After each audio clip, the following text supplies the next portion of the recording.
आज हम पढ़ेंगे रेजोनेंस फ्लोरोसेंस। इसमें फर्स्ट पार्ट क्या है, एटॉमिक रेजोनेंस फ्लोरोसेंस। कोई भी लाइट हो बीम की, वो सोडियम फ्लेम के ऊपर क्या करे, फोकस करे और बल्ब के अंदर अपने सोडियम वेपर को क्या करे, कंटेन करे, तो हमें उसकी जो फेंट है उसमें कैसी ग्लो दिखाई देगी, येलो कलर की ऑब्जर्व होगी। जो सोडियम एटम्स वगैरह है, बल्ब वगैरह है, वो एनर्जी को क्या करते हैं, एब्जॉर्ब करते हैं। कहाँ से, इंसिडेंट बीम से, जहाँ से येलो लाइट आ रही है, और उसको क्या करते हैं, lower level to upper level तक ट्रांजिशन करते हैं। तो हमारा लोअर लेवल कितना है, 2s हाफ, और अपर लेवल कितना है, 2p हाफ और 3/2। ठीक है, तो इसकी जो लाइफ टाइम पीरियड होता है अपर लेवल का, वो कितना होता है, फाइनाइट होता है। सबको पता है उसका लाइफ टाइम पीरियड कितना होता है, लिमिटेड होते हैं कि 10⁻⁴ इतनी देर तक रहेगा, उसके बाद अपने आप क्या आ जाएगा, ग्राउंड स्टेट में आ जाएगा। जो भी एब्जॉर्ब एनर्जी हो रही है वो क्या कर रही है, रीइमिटेड हो रही है, किस में, ऑल डायरेक्शन में। तो हमें जो भी रिवर्स ट्रांजिशन मिलेगी, कहाँ से कहाँ मिलेगी, रिजल्ट इसका 2p हाफ से 3/2 और 2s से हाफ। जो भी रेजोनेंस फ्लोरोसेंस है वो कैसे लाई कर रहा है, उसकी इक्वल प्राइमरी फ्रीक्वेंसी होगी एंड सेकेंडरी क्या होगा, उसका एमिशन होगा।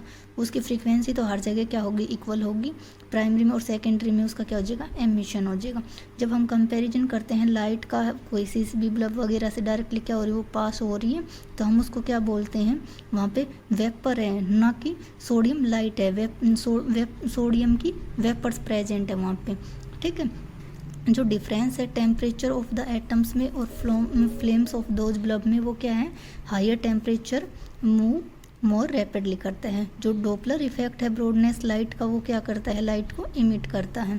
ठीक है, जो कूलर एटम्स है, बल्ब है, एब्जॉर्ब है, ओनली क्या करता है, सेंट्रल पोर्शन को ही ब्रॉड लाइन दिखाता है। जो और अदर जो एटम्स वगैरह बच गए, वो सिर्फ जो सेंट्रल वाली मिडल वाली होती है, सिर्फ उसको ही ब्रॉड लाइन दिखाता है। ठीक है, इसके बाद है हमारे पास nuclear gamma resonance fluorescence. Nuclear में देखो, हमने बिल्कुल फर्स्ट में पढ़ा था आइसोमर्स वाले में, वो क्या करता है, देख कंसिडर करते हैं कोई भी न्यूक्लियस किस में है, एक्साइटेड स्टेट में है, उसकी एनर्जी कितनी है, ई है। न्यूक्लियस क्या करेगा, गामा रेज को इमिट करेगा। देखो बिल्कुल फर्स्ट में पढ़ा था, अगर तुम्हें ध्यान से पढ़ा हो तो। सिर्फ ये न्यूक्लियस है, इसके डिस्क्रीट एनर्जी लेवल, उसकी ट्रांजिशन कहाँ होती है, अपर टू लोअर लेवल, और ये गामा रेज को क्या करता है, इमिट करता है। ठीक है, तो इसने क्या, गामा रेज को इमिट करता है। ट्रांजिशन कहाँ से कहाँ हो रही है, एक्साइटेड स्टेट से ग्राउंड स्टेट, या फिर अपर लेवल से लोअर लेवल में। जो एनर्जी है किसकी, गामा रेज वगैरह की, तो उसके फोटोन किसके इक्वल होता है, हमारा ये ई गामा नीचे बेस में क्यों लगा दिया, क्योंकि गामा रेज को क्या कर रहा है, इमिट कर रहा है। तो हमने क्या लिख दिया, E gamma equals to h में। जो गामा रे है फोटोन की, वो डायरेक्टली और अनदर आइडेंटिकल होती है न्यूक्लियस के, किसके, ग्राउंड स्टेट के। जो फोटोन है एब्जॉर्ब हो रहा है न्यूक्लियस के, कहाँ से, ground state to excited state में जा रहा है एनर्जी एब्जॉर्ब करके, तो हम इस प्रोसेस को क्या बोलेंगे, ये पॉसिबल कब है, हमारे पास energy of photon exactly equal of energy होगी। एक्साइटेड स्टेट किस में होगा, सेकेंडली न्यूक्लियस में होगा। In case of the resonance absorption, however the resonance absorption does not take place nucleus, तो हमारे पास जो गामा रेज इमिट हुई है उसमें न्यूक्लियस में रिकॉइल एनर्जी भी गई है, इमिटेड एनर्जी भी गई है। तो अमाउंट ऑफ रिकॉइल एनर्जी कैसे लिखेंगे, द एनर्जी ऑफ इमिटेड के लिए देखो, ई किसके लिए, energy of emitted, E minus किस में से, रिकॉइल एनर्जी क्या कर रहे हैं, टोटल में से माइनस करें। ई हमारे पास क्या है, energy of emitted photon, E R हमारे पास क्या है, recoil energy of emitter. Similarly absorb करेगा न्यूक्लियस क्या, रिकॉइल फॉरवर्ड डायरेक्शन में भी एब्जॉर्ब करेगा फोटोन को, और क्या देगा हमें, कुछ काइनेटिक एनर्जी भी देगा उसके। तो हम फोटोन की एनर्जी को क्या लिखते हैं, जो हमारे फोटोन की एनर्जी है वो स्लाइटली क्या है, ग्रेटर देन है, किससे, ई से। तो कैसे लिखेंगे, ई एब्जॉर्प्शन किसके इक्वल है, हमारे पास ई प्लस ई आर, वही ई आर हमारे पास रिकॉइल एनर्जी है। ई ए हमारे पास क्या है, energy of the absorb nucleus, जो न्यूक्लियस से जो एनर्जी एब्जॉर्ब की है। तो हमें पोजीशन ई और ई ए रिलेटिव फाइव, तो रिकॉइल फ्री सिचुएशन जो हमारी ई है, जो ई हमारी एनर्जी इमिटेड फोटोन की है, वो हमेशा लेस देन रहेगी, किससे, एनर्जी ऑफ, किससे, हमारे पास एब्जॉर्प्शन से। तो मीन्स एनर्जी ऑफ एब्जॉर्प्शन हमारी ग्रेटर देन है, किससे, एनर्जी ऑफ इमिटेड हमारी लेस है, और एनर्जी एब्जॉर्प्शन हमारी क्या है, ग्रेटर देन है। जो इमिटेड फोटोन है वो अपीयर नहीं करते क्या, ज़्यादा एनर्जी एक्साइटेड स्टेट में जाने के लिए। तो हम रेजोनेंस किसको कैसे दिखाएंगे, इसको पोजीशन ऑफ ई की, ये इमिटेड एब्जॉर्प्शन, ई आर क्या है यहाँ पे, रिकॉइल एनर्जी है। ठीक है, इस सिचुएशन में दिखा दे रिकॉइल फ्री सिचुएशन। उसके बाद देखो हम कोई भी कंसीडर करते हैं आइसोलेटेड एटम है, मीन्स कोई भी सिंगल एटम वगैरह गैस फेज में है तो उसकी एनर्जी डिफरेंस होगी ग्राउंड स्टेट में भी और एक्साइटेड स्टेट में कुछ डिफरेंस होगा, तो हम क्या लिखते हैं ई किसके इक्वल है, ई माइनस ई जी के।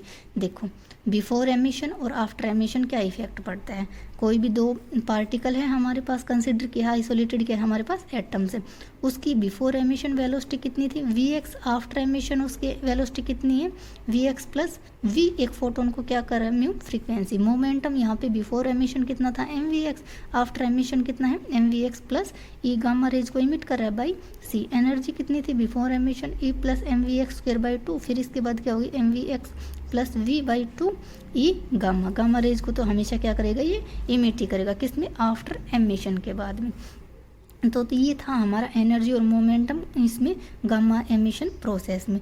तो हम लेट करते हैं जो इमिटिंग एटम्स है उसका मास कितना है एम है, मूविंग वेलोसिटी कितनी है वी एक्स है, किस डायरेक्शन में देखो नीचे एक्स लगा रहा है मीन्स वो किस डायरेक्शन में एक्स डायरेक्शन में। लीनियर मोमेंटम है एटम का, बिफोर एमिशन गामा रेज को भी इमिट करेगा, उसका मोमेंटम कितना है before emission m v x, after emission gamma rays को क्या करेगा एक्स डायरेक्शन में, हमारे पास कितना निकल के आ रहा है m v x plus v plus E gamma by c, तो एम वी एक्स किसके है h mu by c m v x plus c, ठीक है। तो उसके वी एक्स प्लस वी क्या है velocity of atom after emission को क्या कर रहा है गामा रेज, और वी हमारे पास क्या है वेक्टर है, और हम इसको क्या रख रहे हैं नेगेटिव भी रख रहे हैं, किस इक्वेशन से इस इक्वेशन से, ठीक है। तो रिकॉइल एनर्जी हमारे पास क्या हो जाएगी m v square by r, तो यहाँ से वी की वैल्यू पुट कर देंगे तो हमारे पास ये वैल्यू आ जाएगी।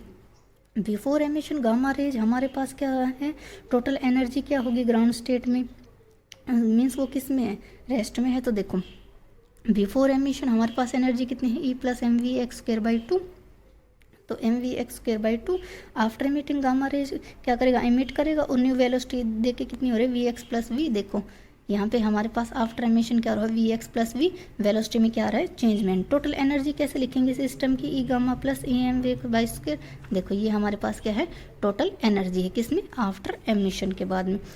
From conservation energy, conservation of law energy पढ़े ना, तो वहाँ से फ्रॉम कंजर्वेशन एनर्जी से हमने ये इक्वेशन लिखी, बिफोर कोलिजन आफ्टर कोलिजन हमने क्या करे इक्वल थी, यहाँ से चेंजमेंट निकालेंगे एनर्जी का, तो क्या लिखेंगे ई माइनस ई गामा, तो m v square plus m v into v x. उसके बाद देखो जो हमारे पास एनर्जी आई है वो किसके equal I E R plus E D, E R हमारे पास रिकॉइल एनर्जी और ये क्या है हमारे डोपलर इफेक्ट की वजह से जो एनर्जी हमारे पास यहाँ पे आई है वो बता रखी है, ठीक है। डेली हमारे पास क्या है डिफरेंस है किसका एनर्जी का न्यूक्लियर ट्रांजिशन के बीच में और जो एनर्जी इमिट हुई गामा रेज के फोटोन के में उसके डिफरेंस किस किस पे डिपेंड करता है फैक्टर पे, फर्स्ट डिपेंड करता है रिकॉइल, जो काइनेटिक एनर्जी है वो इंडिपेंडेंट होनी चाहिए किसके वेलोसिटी की, ठीक है। सेकंड टर्म क्या है इसमें जो हमारा डोपलर इफेक्ट है m v into v x वो हमेशा प्रोपोर्शनल किसके होना चाहिए वेलोसिटी के, ठीक है। हमारे पास यहाँ पे क्या है डोपलर इफेक्ट क्या है हमारी एनर्जी है, ठीक है। फर्स्ट क्या था इसमें रिकॉइल एनर्जी है वो हमेशा इंडिपेंडेंट होनी चाहिए वेलोसिटी की, और सेकंड हमारे पास क्या है जो डोपलर इफेक्ट की जो एनर्जी है वो हमेशा प्रोपोर्शनल होनी चाहिए किसके एटम ऑफ वेलोसिटी की। मीन काइनेटिक एनर्जी हमारे पास ट्रांसलेशन डिग्री ऑफ फ्रीडम निकालेंगे तो गैस का रैंडमली थर्मल मोशन में है तो क्या हो जाएगा ये हमारे पास निकालते तो वैसे एवरेज के लिए भी है m by two, v x किस डायरेक्शन में एक्स डायरेक्शन में, वी हमारे पास ये वैल्यू क्या है ये पुट कर दो के बी टी, वी एक्स में क्या है mean square velocity of atom, के बी हमारे क्या पास क्या है बोल्ट्जमैन कांस्टेंट, और टी हमारे पास क्या है एब्सोल्यूट टेम्परेचर, ठीक है। उसके बाद अगर हम इसका इस इक्वेशन से निकालें वी एक्स का हाँ स्क्वायर कर तो हमारे पास ये वैल्यू आती है। अगर ई डी यूज करें हमारे पास क्या था m v into v x, Doppler effect में इसकी वैल्यू क्या थी m v into v x, तो इस इक्वेशन में हम क्या करेंगे इसको पुट करेंगे तो हमारे पास ये वैल्यू है। जो भी गामा रेज है वो किस किस पे डिपेंड कर रही है डिस्प्लेस कर रही है उसकी एनर्जी ऑफ रिकॉइल एनर्जी के किसके इक्वल आई है ट्वाइस ऑफ, देखो twice of the geometrical mean of recoil energy के ट्वाइस आई है recoil energy and thermal energy. तो हम डिस्ट्रीब्यूशन गॉसियन इक्वेशन यूज करेंगे तो हमारे पास ये इक्वेशन आई है जो डोपलर इफेक्ट की जो एनर्जी है, जो हमारे पास जो एनर्जी है गामा रेज की उसकी कितनी होनी चाहिए 10⁴ इलेक्ट्रॉन वोल्ट, मास कितना होना चाहिए 100 AMU, AMU means atomic mass unit, और ER हमारे पास कितना होनी चाहिए रिकॉइल एनर्जी 5.4 10⁻⁴ इलेक्ट्रॉन वोल्ट, और हमारे पास डोपलर इफेक्ट एनर्जी कितनी होनी चाहिए अप्रोक्सीमेट होनी चाहिए 5 × 10⁻³ इलेक्ट्रॉन वोल्ट, किस टेम्परेचर पे 300 केल्विन पे। जो रेजोनेंस ओवरलैप होगा वो फ्री होगा, एटम्स के रेजोनेंस के इज स्मॉल होगा। तो ये था हमारे पास आज का रेजोनेंस फ्लोरेसेंस। फर्स्ट क्या था, एटॉमिक रेजोनेंस फ्लोरेसेंस, और सेकंड हमारे पास क्या था, न्यूक्लियर रेजोनेंस फ्लोरेसेंस।